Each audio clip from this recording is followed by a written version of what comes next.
All right, girlies. Welcome to our ritual Thursday night Team Hustle and Heart call. Tonight's going to be kind of a fun, super chill night. It's not going to be like a tactical business night. It's going to be about positivity and mindset. So all the good juju, but I think that that's equally important, if not more important, than knowing how to do the business is knowing how to take care of yourself. Hello, Nikki. Okay, so I'm just going to jump in here, and I've been reading some PD lately that I just wanted to share it with you. I know at least one of you have already jumped into this book, if not finished it. So excuse me if you are like, come on. But all about mindset. And I'm currently reading Mastering Your Mean Girl. This one's it's one of like 3 that I'm reading right now, so it's taken me a while. But it's by Melissa Ambrosini. And it's like the girl's guide to silencing your inner critic is what it calls the book. So like the voice inside of you that tells you that you can't, that tells you to shrink to keep others comfortable, the voice that tells you to play it safe or play it small because your comfort zone is nice and cozy and that's where you should stay. It's that voice that tells you don't post that, people from your high school are going to see that, or your post is going to offend somebody, or what are people going to think of me? What are my parents and my family at Christmas going to ask me when I tell them I'm doing Beachbody? Like, that's your mean girl. And mindset is how we change that, and focusing on how to be positive and focusing on the good stuff is what will make you not only successful, but it'll give you so much joy in running this business. Because in order to have a sustainable income, you need to know the tactical stuff. But in order to have a sustainable career that you love, you need to be able to find the joy in it. So that's what we're going to focus on. And it's all about you. That's the amazing thing to me about this business, is that literally one of the 4 things they tell you to do every single day: take care of yourself. Like, if you're not your first priority, you're doing something wrong. And it's so easy. We can't take care of other people. We give them the tools, but we know how to take care of us. We've got the workouts. We've got the shakes. All we have to do is do it. But you've got to be your first priority. And it's funny because it took me a long time to realize that it doesn't matter how supportive your partner is, if you're eating healthy or eating out, whatever. It doesn't matter how excited your best friend is about, weight loss or your progress. It definitely doesn't matter how invested your parents are in your business growth. You have to care the most. Those people can care about you. They can be excited for you. In fact, they should be, because the people you surround yourself with should be supporting you because it's something that makes you happy. But you have to care the most. You have to show up. And Nikki's going to be like, yeah, I was talking about this tonight, but she posted on her story right when I was scrambling tonight to think about what the heck to talk about, because I honestly didn't know until like 6 o'clock. But Nikki said, no one can do it for you. And it just hit me. I was like, zing, like I felt it in my heart. Like, okay, we need to talk about this. So that's what we're going to talk about. And it's awesome having a team of sisters cheering for you. Like, don't get me wrong, this team is everything to me. Like, I can't come up with the right words to describe it, because anything I think of like undermines how amazing this team is. It's changed my life. Like, it's pure magic to me. But even if I have 50 plus girls cheering me on, I can still be over here making excuses, blaming a lack of motivation, saying the timing's not right, and then I'm the only person standing in my way. Like, the support's there. The accountability is through the roof, I think. The tools and resources, the tips you need to strengthen your body, your mind, your business, they're literally at your fingertips. But like I said, no one can do it for you. So you've got to care about what you're putting in your body. And you've got to show that you're showing up for yourself by working out. And that's why social media is huge for us. Be in and out of your stories all day long. Show that you drank your shake. Show that you did a workout. You don't have to share a whole recipe. You don't have to show the whole workout. But just remind people, every single day, if they go into Instagram, they're going to see you with a new video in your stories, because you are not going anywhere, because you're that invested. And this isn't just a fun get rich quick thing. This is something you care about, and it's something you're committed to in the long term, because no one regrets feeling healthy. No one regrets having a community of people cheering you on. Like, this is a positive space. Everything you're doing is a good thing, not only in the short term, but the long term. So, tangent, sorry. But you just need to care the most. And I want to kind of reverse engineer it. And when you aren't excited about those things, when you feel like you don't have the motivation or you're busy or whatever, I think that defeating that negative mindset and nip it in the bud is just so important. And I want us all to just focus on being like an open vessel to all the positivity, your dreams, all of the opportunity that the universe literally just wants to pour into you. But if you're closed off and you're focused on the bad, that's all you're going to see. What you focus on will continue. What you focus on will grow. Like, all of those things are so true. But I wanted to kind of bring up affirmations really quick. Do any of you guys do affirmations? I feel like Nikki might, but she's blacked out. Oh, Madison's like, yeah, I do. Sorry, I'm like making a pancake and listening. I feel like I'm super distracting, so I like turned off my video. No, but yes, I do. I'll like look in the mirror and be like, I'm capable, or tell myself something good, or like I can make $1 million business or something like that, along those lines. Or something like that. I love that so much. It's never like the same. Right? That's cool though, because then it doesn't become mindless. Yeah, whatever I need to hear, I'll tell myself. That's awesome. They've definitely had an impact on me. I haven't gotten to the point where I can say things out loud. I just write them places and I look at them every day. I haven't gotten that confident with them yet, but they're so impactful, and I just have them all over my room with Post-it notes. But if you're not familiar, you probably are, but people watching the recording, this is for them then too. They're basically positive statements. So like Nikki said, I believe in myself. I'm strong. I am worth this investment of time, money, energy, etc. Like I said, what you focus on grows. So why would you not feed the positivity, and then at the same time you're stifling that mean girl, you're stifling the negativity and saying, I'm not available to you right now. I only have time and energy for the good shit, you know? Excuse my language. So self-care plays into this so much. And we need to realize, if we haven't yet, girls watching recording, I know everyone here is super passionate about this as it is, but self-care is not selfish. Please do not think self-care is selfish. It is so necessary. If you don't take out time for yourself, you're doing everyone around you a huge disservice, and especially yourself. Like when I said yes to my coach a year and a half ago to 21 Day Fix, I did not know what I was getting into. I had no idea, but I showed up. I did 30 minutes every day for 3 weeks, and I didn't even realize how much room I had to improve until things just started to change in my life. My GPA that last semester of school full-time, when I started working out, was the highest it had ever been.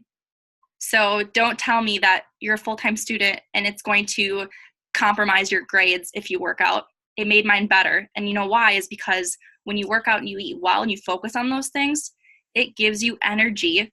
And then you're able to give more of yourself and be more present in class, and you're going to be more alert, and you're going to have more energy to stay up late if you need to study or to write that paper. My relationships improved. My relationship with my boyfriend and relationship with my friends in general. And that's because I was more present and my mood was improved too. As soon as I started eating so much better, I stopped going through McDonald's just 2 blocks away all the freaking time and started to buy more chicken to cook for myself at home from Trader Joe's because it was right there. Like just small changes and tweaks in the way I lived, and I became so much better for everyone around me. I was a better dog mom for Emily because I wasn't just taking her outside to pee, walking around the building and doing the bare minimum. I took that girl for freaking walks and she had a blast. Like, you are going to be better for everyone around you when you decide to show up for yourself first. And that's because you deserve it.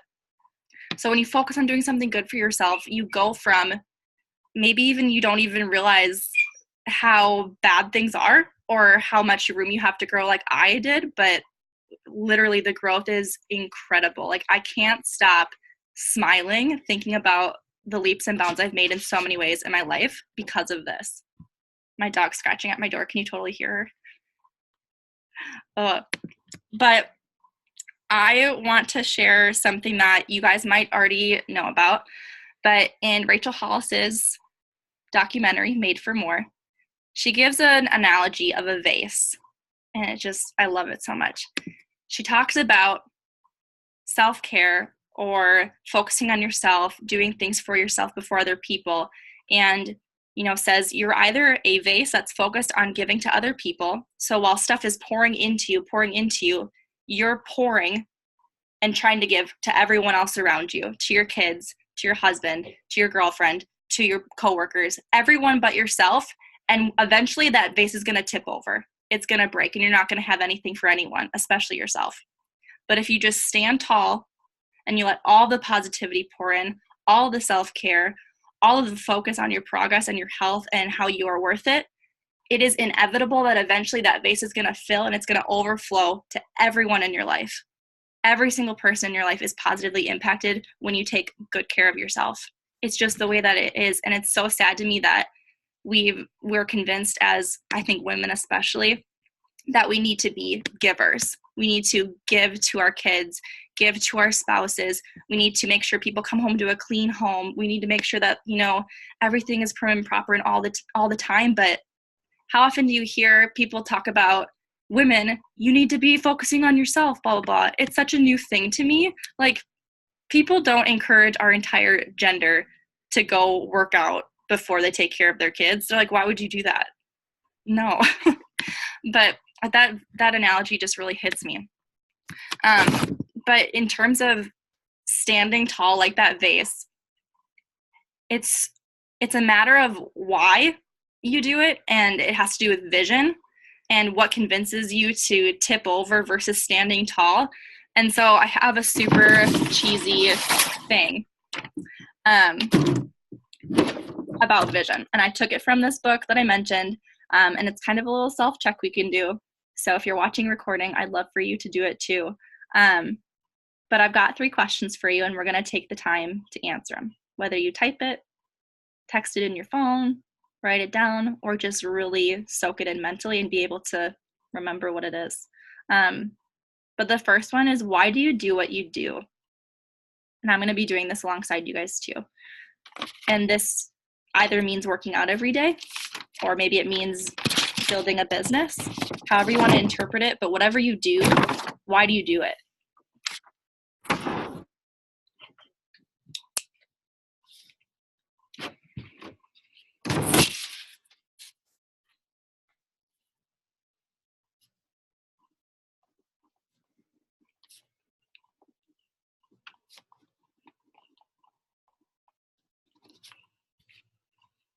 If you feel like sharing, you can. If you want to type it, I haven't even checked the chat. Kaylee, you gotta move your body. You dork. Love it. All right. I know you guys are super focused girls on here live, so if you're watching recording, you can just pause and take the time you need to. But basically, mine is just that I love that there's more of me to give when I pour into myself, and I love the joy that I have, and it just makes everyone else around me more positive and happy, and that's so worth it to me. The second question is it was hard for me to answer, but it's, why do you have to do it? Or like, what's the need? And another way I thought of it was, what happens if you don't exercise or running your business, however?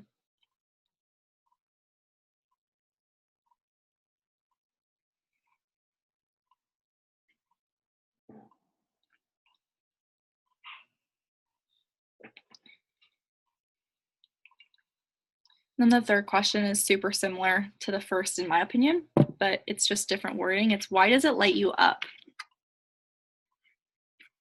Why is this fulfilling to you? Why is it worth your time and your energy?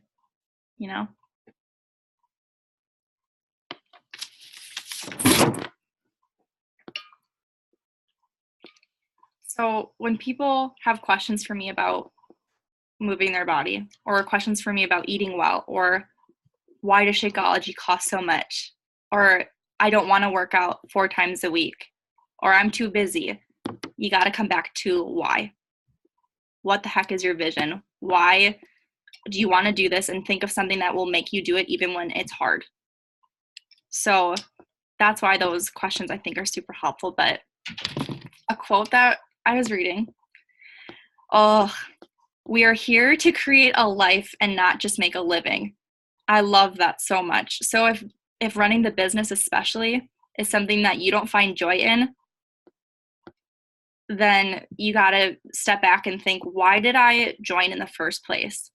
What was it about this business or this opportunity or this team or my coach that sponsored me? What the heck convinced me to do this? Like, it's not our job to convince people to coach. We show up every day, we share what we do, we show progress in more ways than one, and they make a conscious decision that there's something you're doing or you offer that they need. And somewhere along the lines with coaching, whether you've been doing it a month, 6 months, a year, sometimes we go through crappy periods where it doesn't feel like we have a purpose behind this. We feel like it's mindless or there's zero traction and it's frustrating. So why try anyway? Why did you do this in the first place? You know, it motivates me every single day when I think about, I want to be able to not only be a stay-at-home mom to my future kids, I want to out earn my husband while I do it. Like, that's motivating as F to me. And it's all about being your number one. Like, I do not feel selfish working out every day. I do not feel selfish reading a book instead of talking to whoever needs to be talked to or whatever needs to be cleaned, whatever. I know that I need to do those things to be the person that I deserve to be. So there's also another call on the Misfit page that I found that I might post the link to that kind of goes off this that Andrea talked about a little while ago. But that's what I've got for you guys tonight. So you jump in, you tell me how you feel. If you got questions, we can keep the recording going. But pretty, woo-woo shit tonight. Sorry. It's just as important, your mindset. If you're negative, I don't care how many freaking leaves of spinach you eat, you're going to burn out, sister. It's going to happen. All right, I'm ending the recording.